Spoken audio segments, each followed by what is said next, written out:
everyone, Mac is back. Today we're going to talk about the update. Last time we talked about a bunch of things, but we talked about the Awakening, and there's so much information at Awakening. That video ran a little longer than I thought it would, but I try to get as much detail out there as possible, as much as I possibly could. To everyone, I'm just trying to get, trying to help everybody as best I can. There's still a lot of information that, that's going to come out, and there's going to be more awakenings as well. But I want to start with, I just want to go through some of the updates that came through. So this video should be a lot quicker, and just so kind of some basic things to go over. So we'll start with a new reporting system.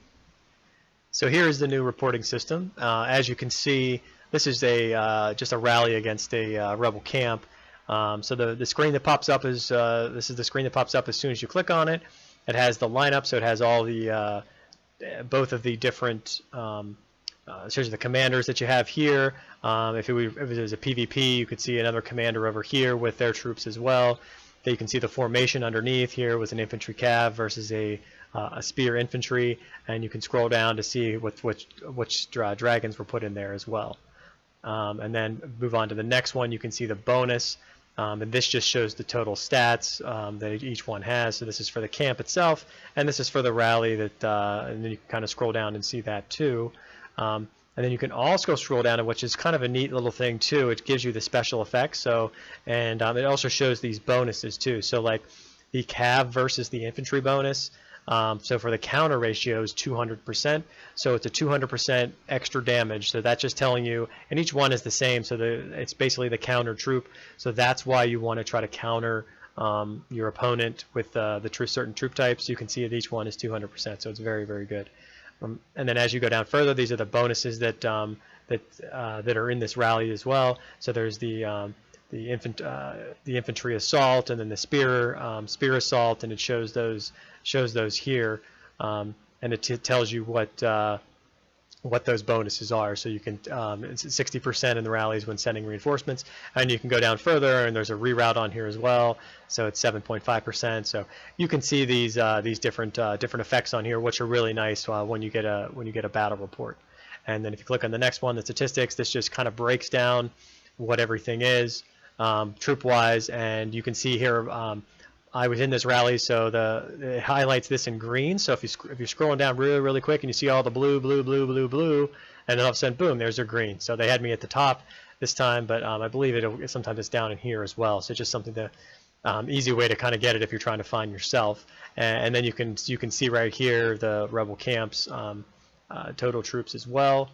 And then the very last thing is the battle record, which is just the actual battle itself. So after 0 seconds of combat, you use a dragon skill, an enemy, lost, whatever. So it kind of shows you that after 1 second, this is the new thing. So with the sort of new, I guess, it tells you what level that seg is that was in the battle, which was a level 80, and it uses his Awakening, the Vanguard's Intimidation, which gives you that 13%, a total attack, defense, and health for 10 seconds. So if you keep scrolling down, you'll eventually get to the 10 seconds, and you'll see that this is his Vanguard's Intimidation has lost its effect. So after those 10 seconds, then you don't have the buff to it. So then you can keep scrolling down. It shows you every second of what's going on in this battle, and at the very end there, it shows you that the 40 seconds of combat is up.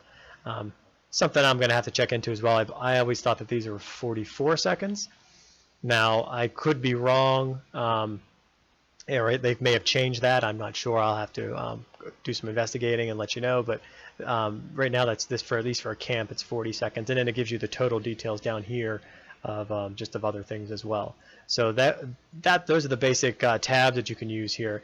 Some of the quick stuff, if you want to just look at a real quick battle report, you can see right here the deaths. So this was the attack on the camp.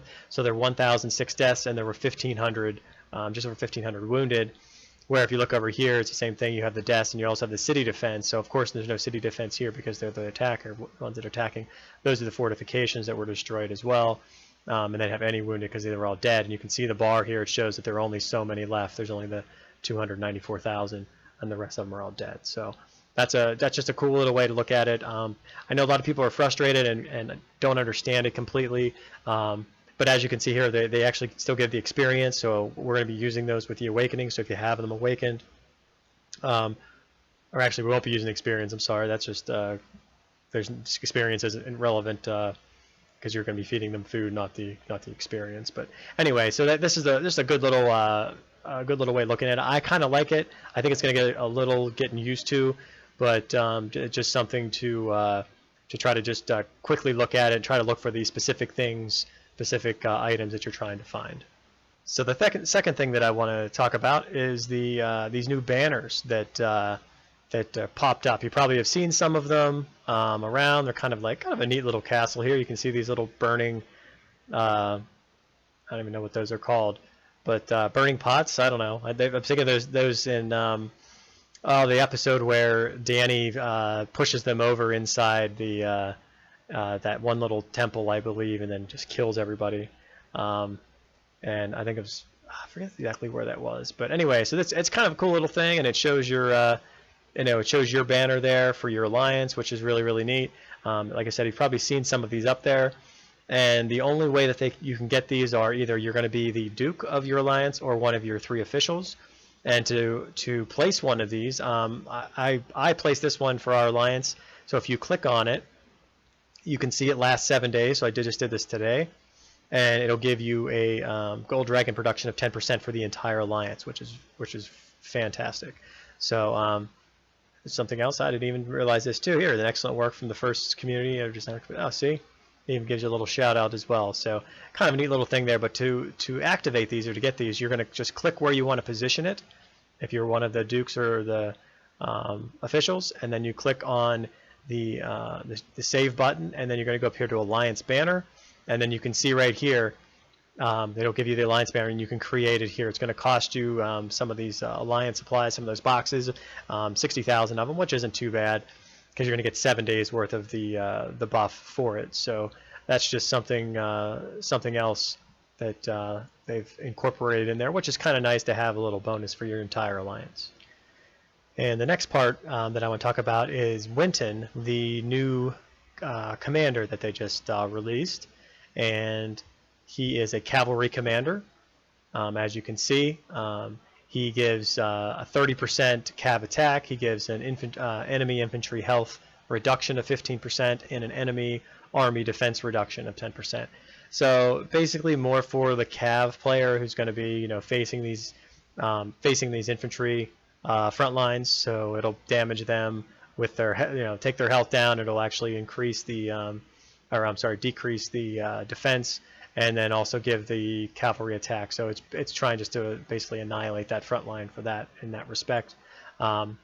If you click on his skills, and he deals 6,206 damage to all enemies in a conical area, removes buffs and stuns for 2 seconds. So stuns for 2 seconds, that's similar to Kevin, who stuns for 2 seconds in a conical area. Or even as a cav, being a cav commander, in Rob as well. But I believe Rob does the 5-second stun, so it's a little bit better stun. So maxed out, he's at 6,200, which for I believe he's going to be a tank. So that's pretty good for a tank to be able to do that kind of damage. When attacking, there's a 30% chance to remove the enemy's buffs and stun them for 1 second. So it's another 1 second stun chance for that anyway, 30% chance. And that's not bad too. That actually helps. It's very similar to, I want to say, Sheila's stun that has that a percentage or a chance to work. His next one is the Wrath, which reduces normal attack damage taken by 30%. So basically, this doesn't include skill damage, just the normal attack, and you have it will reduce that normal attack taken by 30%. So that's not even a percentage. That's just that's going to happen every time. That whatever you have this at, if it's 15, 30, whatever. And then the very last one is the Monster Stare, which reduces the heal effect by 43% for both allies and enemies. So that's really good if you have, especially if you have him in that front line. So it's going to reduce that heal effect by 43% for both allies and enemies. So they're going to less chance of healing up. So he'll be able to push through that whoever's across from him so there'll be less chance for that person to be healing up. So that's an interesting stat that they have on there, interesting ability that he has.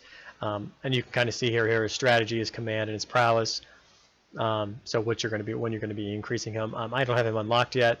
I had spent my coins. It's actually, he's in the, I'll actually show you, he's in the recruitment pass shop, and that's where you can get him. I had already spent mine, that's why I only have 5 of the medals on other things. So if you haven't done that yet, make sure you do that. Make sure you spend the coins to unlock him. Really, really good for free-to-play players because there's only obviously so many that you can get. So make sure that you unlock Winston and upgrade him as much as you can. And one of the last things I wanted to show you was in the Expedition Beyond. It was on the previous update, not this one, and I hadn't had a chance to go into detail about it or talk about it at all, really. So when you can reset your difficulty after reset, they're going to come up here with the list of difficulty that you want, which level of difficulty that you want, and once you've completely finished one of those difficulties, you can blitz it. If you can't complete the one after it, the next step up, basically. So, for instance, we'll use these banners. So we'll say here's 1, 2, 3, 4, and 5. This is going to be, 1 is going to be the easiest, and 5 is the most difficult. Well, if you finish 3 here, which I believe this one is actually the expert one, if you can finish the expert one, then every time after that, you'll be able to blitz it. Once you get all 10 of those levels done in there, you can blitz it, and it'll give you everything in there, so you don't have to spend time after time after time. Now what you want to do is you want to try to go to the next one, which is the master one, and try to finish that, then eventually the last one, which is the nightmare one, which is very, very difficult. Remember, when you're in here doing these, change over to your battle gear. Everything counts in here. It's definitely worth it with everything that you're going to be doing, because you're going to need those buffs to especially beat the master and the expert, or the nightmare one. They're very, very difficult. Another thing they did is this little bar here at the top. Once you finish the 3 stages or 6 stages, within each difficulty, you have these chests, and you can click on one for free, and it'll randomly give you one of these. The highest percentage is to get a 2 or a 3 extra of the refined rough, and then the second one to open is cost you 300 blue diamonds. And then here you can see the next one, which you can get. It's 3 black diamonds, which unless you have a lot of money, I wouldn't recommend doing that, because if you do get you're going to get one of these last 3, so which is the 3 of the best that you're going to get there, and this is for the master level, or yes, for the master level. So the other levels, so for like expert, I believe there are only 3 chests instead of 5, and so it's not, they don't have the better chance of getting one of these better ones up here, the 12, 15, or the washstones as well. And then the 6th one is the same type of thing, except for they throw in some more washstones. I believe once you get to the nightmare one, it'll actually be better than that. They should just upgrade it a little bit more. But I just wanted to bring that to your attention, just so you would know. And that's something, if you haven't seen this too, see this little spyglass here? If you click on that, so if what you want to do to try to see, there's 10 levels. This is in the master. So there's 10 levels, and what you want to do is go to these last 3 and check and see which troops that you need. So click on here, you can see I would have needed spear to defeat that, so I want to save that spear to the end. This one, you're looking at a kind of a combination of things. Probably want to save cavalry here, because there's 2 infantries, and then this one here as well. Again, probably want to save cavalry for this one. So probably cav and spear, the 2 that you want to save to these last ones. Just something to kind of show you, kind of give you kind of a look forward. You kind of want to prepare for it, when it comes to these Expedition Beyond. So, but that's everything for this little update, and there will be more videos to come. Mac out.